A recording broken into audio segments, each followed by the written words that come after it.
Саламатсыңарбы, урматтуу студенттер.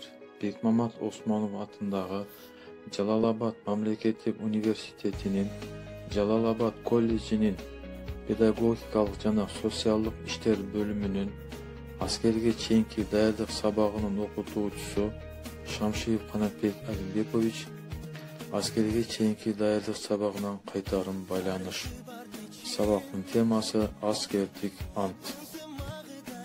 Сабактын максаты аскердик ант, анын мааниси жана күнүмдүк аскердик турмушта аткарылуучу иш-чаралар жөнүндө түшүнүк берүү, студенттердин патриоттук сезимдерин ойготуу жана аскердик кызматка болгон кызыгуусун арттыруу.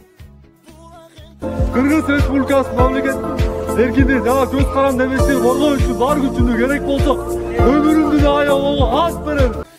Окутуунун жыйынтыгында студент аскердик антты, анын маанисин жана жоопкерчилигин билет. Күнүмдүк аскердик турмушта аткарылуучу иш-чаралар жөнүндө түшүнүгү болот.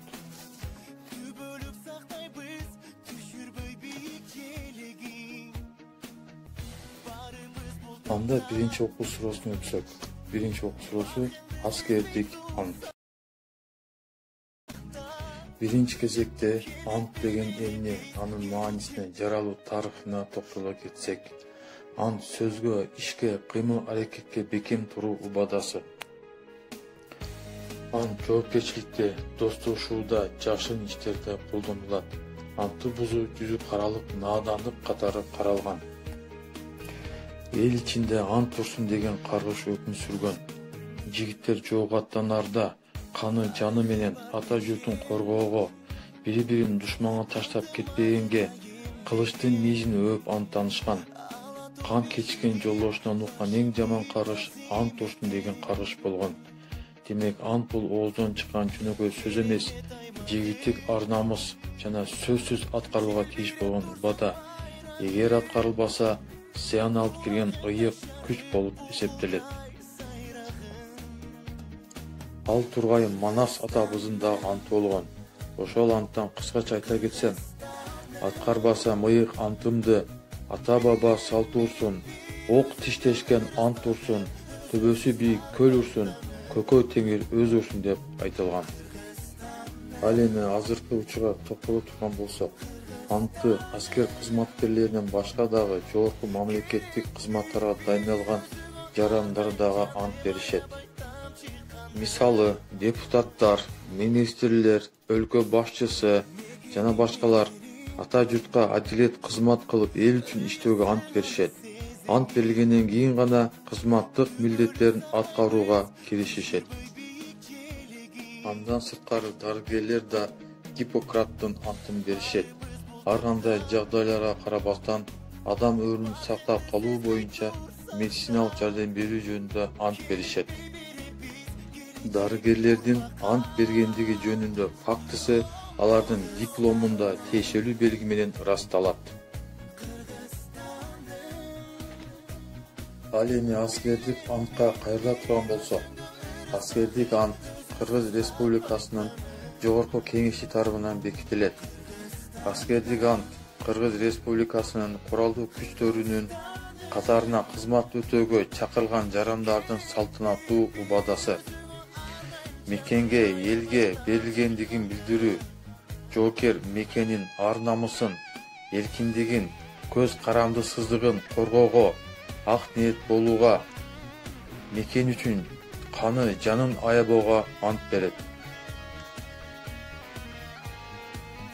Аскердик кызматка чакырылган жарандар А дегенде баштапкы 1 айлык даярдыктан өтүшөт. Аларды окутуп даярдоо үчүн атайын тандалып алынган мыкты офицер, прапорщиктер жана сержанттар дайындалат. Жаш жоокерлерди аскердик бөлүктө жылуу маанайда тосуп алышат жана төмөнкү иш-чаралар уюштурулат. Аскердик бөлүк менен тааныштыруу, взводдорго бөлүштүрүү, мончого жуунтуу, жаңы аскердик форма берүү жана башка иш-чаралар. Кызматтын биринчи күндөрү аскердик форманы кийип жүрүү, ак материалды жакага тигүү эрежеси, эртең менен туруу тартиби, бутка королчу материалды туура пайдалануу, ошондой эле төшөнчүлөрдү камтылоо эрежелери үйрөтүлөт. Ар бир жоопкерге чачык, жуунуучу каражаттар, үйдүн ичинде кийип жүрүүчү бут кийимдер, отургучтар, ошондой эле жастык, матрас, одеял, шешептер берилет. Ал эми кийинки күндөрү атайын түзүлгөн сабактардын жүктөмөсү боюнча аскердик тартип, аскер кызматкерлеринин бири-бирине кайрылуу эрежелери, аскердик наамдар, ошондой эле саптык даярдык, ок атуу даярдыгы жана жеке короочу каражаттар жана аларды колдонуу боюнча күзмөн даярдык сабактары башталат. Аскердик ант бергенге чейин жоокер кызмат ордуна дайындалбайт. Согуштук аракеттерге катышууга, күзмөн кызматтарды аткарууга, ошондой эле кароол кызматын аткарууга тартылбайт. Курал-жарак жана согуштук техникалар бекитилип берилбейт. Камак түрүндөгү жаза чаралары көрүлбөйт. Жогоруда айтылып өтүлгөндөй, жаш жоопкерлер баштапкы аскердик даярдыктан өтүлгөндөн кийин гана аскердик ант тапшыруу аземи өткөрүлөт. Ант берүү иш-чарасы бөлүктүн командиринин жетекчилиги астында салтанаттуу түрдө өткөрүлөт. Аскердик антты тапшыруу аземине жоопкерлердин ата-энелери, район шаардын акимдери жана күч түзүмдөрүнүн жетекчилери да чакырылат. Ал эми жаш жоопкерлер баардык келген коноктордун ата-энесинин, командирлердин катышуусунда ата мекенин коргоого салтанаттуу түрдө ант берет. Улутчул десе билбеген, улуттун кимдеси бүгүн. Кызыл эт жерден көрөлүп, кыялым көккө көйлөгөн. Кыргыз деп келем дүйнөгө, кыргыз деп кетем дүйнөгө. Жоокерлер, ура!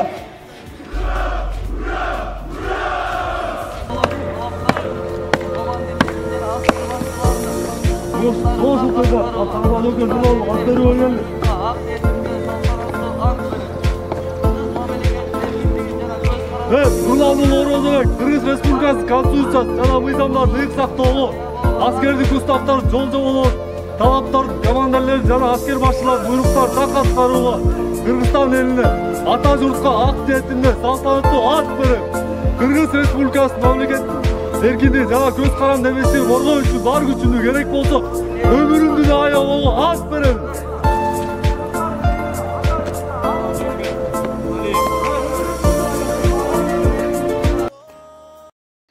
Ушуу менен сабак аяктады. Төмөндө көрсөтүлгөн тапшырманы аткарганга аракет кылгыла, саламатта калгыла.